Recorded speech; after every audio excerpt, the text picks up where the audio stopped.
دیکھیے آج ہم دو ایسے الفاظ آپ کی خدمت میں پیش کرنا چاہتے ہیں جو بہت قریب ہیں، ایک دوسرے کے بالکل ہی قریب ہیں، لیکن ان کے معنی بہت مختلف ہیں۔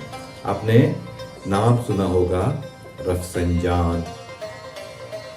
ایک شہر کا نام ہے ایران میں، ایک شہر کا نام ہے جو تقریباً مرکزی علاقے ہیں ایران کے، ان میں ایک شہر آتا ہے، اس کا نام ہے رفسنجان، اور آیت اللہ رفسنجانی ایران کے بہت مشہور سیاستدان اور بڑے عالم گزرے ہیں، وہ ان کا تعلق رفسنجان سے تھا۔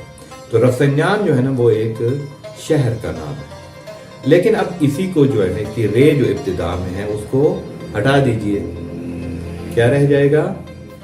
فسنجان۔ یہ ایک کھانے کا نام ہے، بہت ہی ایران میں پاپولر اور محبوب ہے یہ کھانا، اس کو بہت پسند کیا جاتا ہے۔ کیوں؟ کیونکہ اس کے انگریڈینٹس میں سے جو مین چیز ہے وہ ہے اخروٹ۔